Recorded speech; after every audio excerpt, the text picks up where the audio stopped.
No gun, no bow. Today's hunt includes a bird and a bell. And she's watching and waiting for me to flush something. And she usually follows up. She has well established that I'm generally gonna scare up game. It's a bond forged from years of hunting, resulting in a simple form of communication. And although she may look majestic, don't forget, she is a deadly predator. They have about 1,200 pounds per square inch of crushing power at the tips of their talons, so they can certainly puncture vital organs. But they also kill with just the constriction like a snake. They stop blood flow and respiration. When it happens in an instant.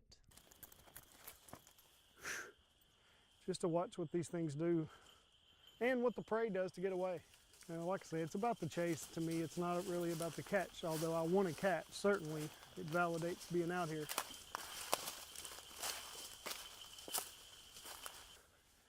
I'm not positive he went in that tree, but I saw him last right here by this pine tree. And surprisingly, more often than not, the squirrel survived, thanks in part to a leap of faith. But that doesn't deter Rusty from going out. You know, it's got like the best of everything. It's got hiking and exercise and bird watching and predator-prey relationships. If you like spending time outdoors, it's just something to do. And whether she's on his arm or among the trees, Vulcan is never truly far away.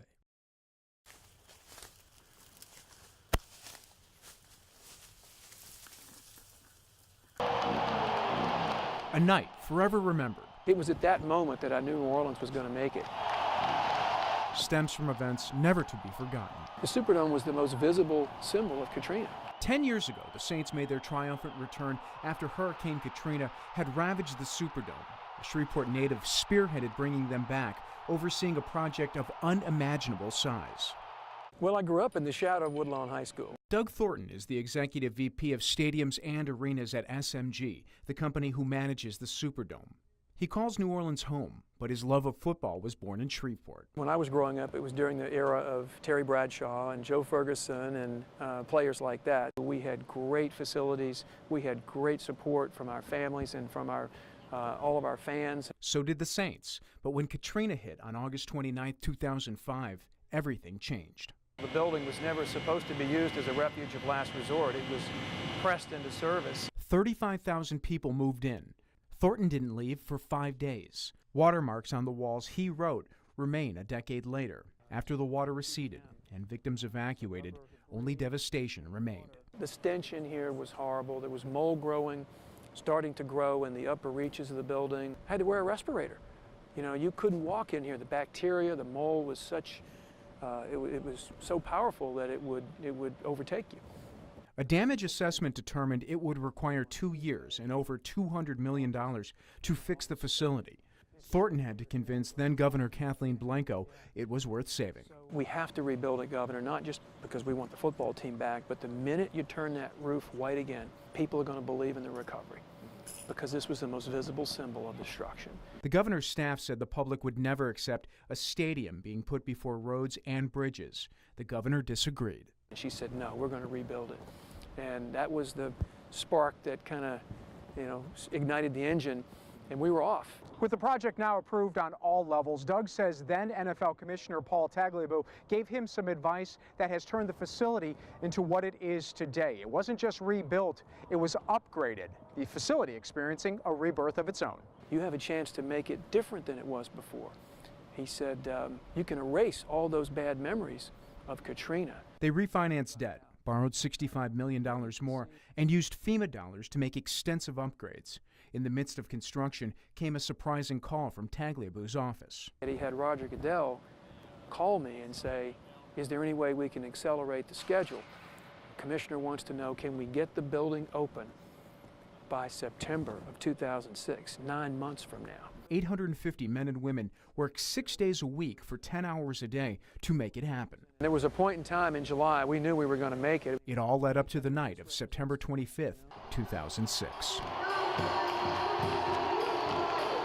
There was something about that day that was just different. It was electric. and you could feel it. The Saints blew out the Falcons 23-3. I remember seeing grown men and women with tears in their eyes. They thought the dome was gone forever. It almost was, until a Shreveport native helped save the Saints. It was like the Superdome was on life support, and somehow we were able to bring it back. And it was on that night that the world had a chance to see that New Orleans was back. The sound of an F-16 fighter jet is unmistakable. The thrill of riding in one is unforgettable. There's about 1% of folks who join the military. I'm happy to be part of that small percentage, and I feel fortunate that I was able to contribute to really the mission and our nation's goals in the way I was able to contribute. Major Kevin Walsh is the Director of Operations for the Air Force Thunderbirds and my pilot for the day. He's been an airman for more than 20 years and flown in combat. Now he has the challenge of showing off the world's greatest Air Force to people like me. Oh, it's still a blast each and every day. I mean, it's anything but routine. Every sortie's different. Every time I get to fly with different folks from different backgrounds, it's always a new experience, and it keeps it fresh. My day with this elite precision flying team starts with hours of preparation and training. First, an overview. We are all about going out into the community and inspire and engage with young kids. Then a meeting with the flight surgeon. I'm in charge of kind of the health of the team. I'm in charge of kind of the health of you. Then, of course, the safety lesson. As well as go over the emergency parachute training, so what you would have to do if you had to eject out of the aircraft. Then it's time to get suited up and climb aboard. All right, ma'am, you're good to go.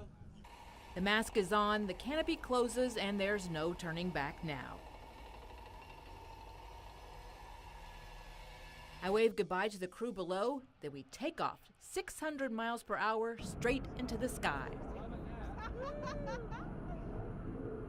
After an amazing flight, I'm thankful to be back on the ground and thankful for the brave airmen protecting our country.